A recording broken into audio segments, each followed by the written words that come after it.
Assalamualaikum warahmatullahi wabarakatuh. Jumpa lagi dalam channel Deden Tektona yang membahas dunia konveksi agar menjadi inspirasi dan motivasi teman-teman dan saya juga yang di bidang konveksi sehingga bisnis kita semakin maju dan berkembang. Sahabat semuanya, di dalam perjalanan mengelola konveksi adalah satu keniscayaan dan kemungkinan itu terjadi bahwa akan ada saja komplain atau keluhan dari konsumen. Apakah itu karena kesalahan dalam pembuatan produk, terlambat dalam pengiriman, ataupun desain yang tidak sesuai dengan kehendak konsumen. Bisa jadi penyebabnya adalah kesalahan kita selaku pembuat atau juga ketidaktelitian atau kesalahan dari pihak pemesan yang menyerahkan desainnya tidak sesuai dengan harapan mereka. Nah, sahabat semuanya, apabila menghadapi hal tersebut, komplain, keluhan, jika kita tidak bisa menanganinya dengan baik dan benar, maka itu akan menjadi berita negatif, berita buruk keluar sana. Konsumen yang tidak puas dengan pelayanan keluhannya, maka mereka akan menyebarkan berita bahwa jangan pesan di konveksi sana karena kualitasnya tidak baik, jangan pesan di konveksi sana karena pelayanannya tidak baik, saya komplain tidak dilayani, saya komplain dicuekin. Seperti itu sahabat semuanya. Nah, akan berbeda apabila kita selaku pemilik konveksi di saat ada yang menyampaikan keluhannya, kita bisa menerimanya, kita bisa memberikan solusi terbaik. Nah, apabila seperti itu, mereka akan kembali puas. Yang tadinya negatif, yang tadinya tidak senang, akan berbalik arah menjadi berita yang baik kepada luar sana. Bisa saja apabila kita melayaninya dengan baik, maka mereka akan bercerita kepada yang lain bahwa dia pernah komplain, pernah mengeluhkan produknya kepada konveksi tersebut.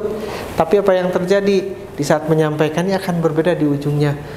Kalau pesan di konveksi sana, komplainnya diterima, komplainnya diperbaiki, komplainnya ditangani dengan baik, maka kita tidak akan khawatir kalau pesan di sana. Seperti itu. Itu adalah efek negatif dan positifnya apabila kita menghadapi dan menangani keluhan dari pelanggan kita. Jadi jika kita negatif, maka akan menyebarkan berita buruk. Tapi di saat menanganinya dengan baik, maka insya Allah akan menjadi berita baik kepada yang lainnya dan calon konsumen kita.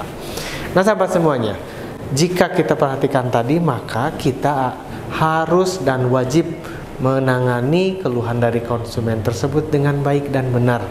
Nah, bagaimana cara menangani keluhan dengan baik dan benar? Saksikan videonya sampai selesai.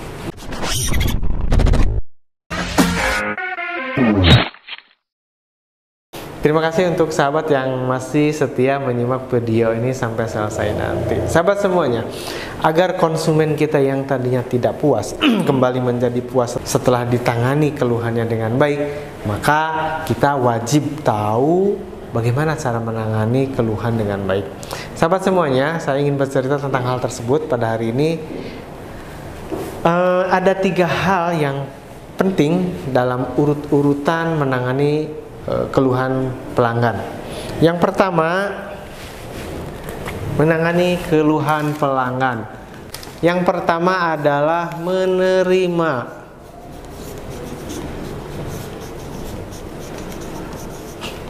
Keluhan.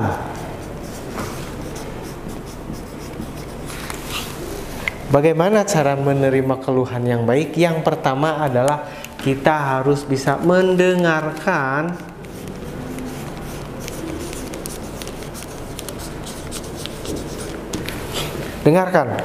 keluhan dari konsumen tersebut. Kita wajib sekali mendengarkan. Bagaimana caranya? Dengarkan secara sepenuh hati, dengarkan dengan sopan, dengan ikhlas. Kemudian juga jangan menyela atau memotong keluhan yang sedang disampaikan oleh konsumen.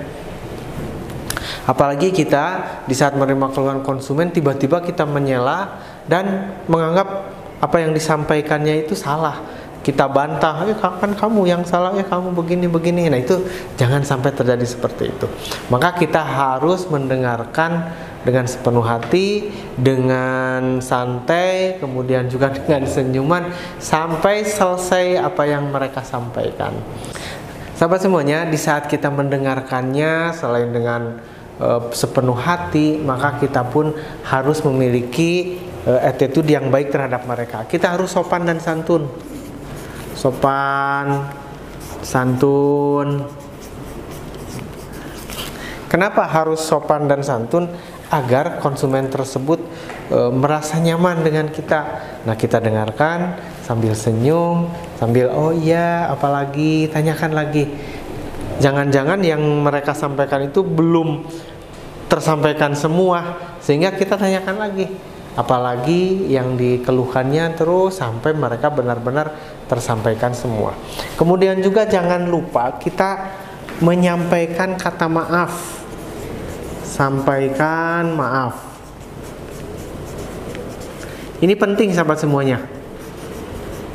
Kenapa? Dengan menyampaikan maaf, maka kita termasuk orang yang bersedia memaafkan mereka, juga bersedia memperbaiki, biasanya seperti itu.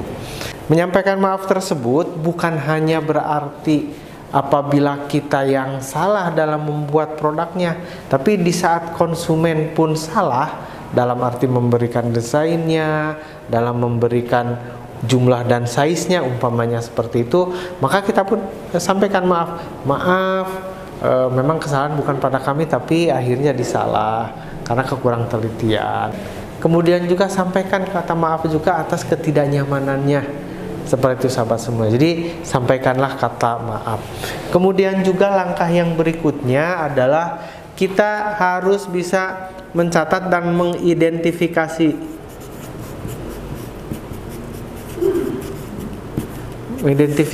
sambil dicatat sahabat semuanya. Bukan hanya senyuman dan kata maaf, tapi kita harus mencatat, mendata apa sih keluhan mereka. Karena jika tidak dicatat, bisa jadi kita lupa, apalagi ada beberapa hal yang disampaikan keluhannya banyak. Nah, maka kita harus mencatatnya. Nah, selain mencatat tersebut, sesudah semuanya data terverifikasi, oh kesalahannya A, B, C, D, maka kita pun harus menyampaikan, Bapak dan Ibu, kami terima keluhannya, kemudian kita sampaikan bagaimana cara prosedur kita akan menanganinya.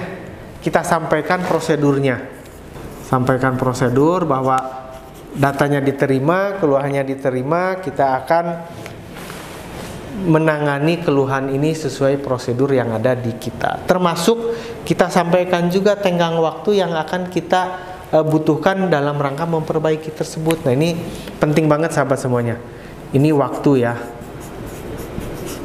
Misalnya ada keluhan konsumen yang membuat seragam padahal untuk event tanggal 10 seumpamanya.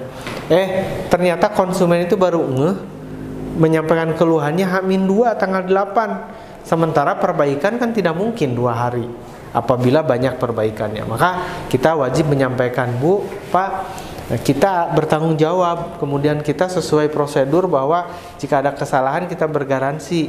Nah, maka kita sampaikan. Kalau waktunya masih panjang, itu tentunya aman.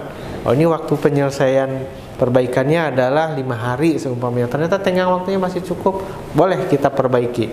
Tapi seumpamanya waktunya sangat mepet, kita sampaikan juga, Pak, Bu, perbaikan ini adalah 5 hari, tapi karena 2 hari lagi akan acara, maka bisa jadi silahkan dipakai, sesudah itu diperbaiki, sesudah selesai.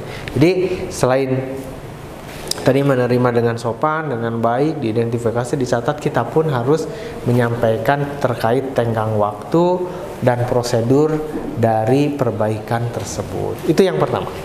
Kemudian yang kedua, sahabat semuanya, setelah diterima seluruh keluhannya, maka kita melangkah kepada yang kedua, yaitu persiapan. Persiapan penanganan keluhan itu sendiri. Nah, apa yang harus dilakukan di dalam persiapan penanganan tersebut? Yang pertama adalah setelah kita menerima data yang lengkap, nah kita berkoordinasi secara internal. Jadi koordinasi secara internal. Nah, koordinasi secara internal artinya bagaimana? Artinya adalah bahwa kita berkomunikasi dengan bagian yang terkait, seumpamanya, oh ternyata kesalahannya adalah di bordir. Nah, maka kita berdiskusi, panggil, bikin tim, kemudian juga diskusikan dengan bagian bordir, ini bagaimana penanganannya. Kalau salah sablonnya, ini bagaimana perbaikannya, bagaimana menangannya, seperti itu. Itu didiskusikan secara internal. Kemudian juga sesudah kita berdiskusi, oh penyebabnya A, B, C, D. Nah, akhirnya kita membuat beberapa alternatif solusi. Tentukan alternatif solusi. Nah, setelah ditemukan beberapa alternatif solusi, maka kita menyampaikan ke konsumen tersebut dengan cara yang baik bahwa alternatif solusinya A, B, C, D. Nah, kemudian juga kita dalam persiapan itu alternatif solusi kita sampaikan alternatif tersebut, ya, diskusikan, sampaikan. Kenapa kita harus memberikan opsi kepada konsumen? Karena ini alternatifnya kan ada A, B, C, D, misalnya beberapa opsi. Nah, kita sampaikan ke konsumen itu bahwa kita bersepakat solusinya mau mana yang akan diambil, apakah solusi A, B, C, D, seperti itu. Nah, solusi yang terbaik adalah yang win-win solution. Seperti tadi misalnya, oh ini kesalahannya dari warna umpamanya. Nah, karena waktunya mendesak, bagaimana apabila harganya kita diskon seumpamanya, atau harganya dinegosiasikan lagi. Jadi konsumen juga bisa menerima, kita juga tidak harus memperbaiki dan keluar biaya lagi. Itu salah satu opsi. Atau ada opsi yang lain, misalnya yang salahnya itu adalah bagian saku, maka kita sampaikan bahwa bagian saku saja yang diperbaikinya. Itu adalah opsi. Nah, dalam rangka persiapan ini sampaikan ke konsumen opsinya agar win-win solution, kemudian bersepakat. Bersepakat itu adalah bahwa oke, dari beberapa alternatif solusi kita pilihkan, kemudian juga kita komunikasikan, sesudah disepakati, oh solusi yang diambil adalah A, maka kita harus sama-sama bersepakat, berkomitmen dari perusahaan akan memperbaikinya dengan tenggang waktu yang tadi. Konsumen juga menerima opsi dari solusi-solusi yang ditawarkan tersebut. Nah, sesudah itu maka terjadilah kesepakatan. Oh, oke, sepakat sekian waktunya, yang diperbaikinya A, B, C, D, seperti itu sahabat semuanya. Maka jika sudah sepakat semuanya, kita langsung kepada tahap yang ketiga. Yang ketiga adalah pelaksanaannya. Nah, sahabat semuanya, dalam tahap yang ketiga pelaksanaan, maka kita mengeksekusi apa yang sudah disepakati. Kerjakan sesuai dengan kesepakatan, misalnya waktunya kapan, yang diperbaikinya apa, agar konsumen menjadi puas kembali. Nah, kemudian sesudah dilaksanakan, sampaikan ke konsumen, dan tentunya diakhiri dengan ucapan maaf kembali. Ucapan maaf, ucapan terima kasih, semoga kita bisa bekerja sama lagi, seperti itu sahabat semuanya. Nah, harapannya dengan langkah-langkah yang kita lakukan ini, dari mulai menerima, persiapan, dan pelaksanaan mengeksekusinya, nah harapannya konsumen yang tadinya merasa geram, merasa marah, bahkan komplain, harapannya kembali terpuaskan dan akhirnya dapat menyebarkan nilai-nilai positif yang ada di perusahaan kita. Semoga bermanfaat dan menjadi inspirasi. Jangan lupa like, komen, dan share jika merasa konten ini bermanfaat. Terima kasih. Saya Deden Tektona. Assalamualaikum warahmatullahi wabarakatuh.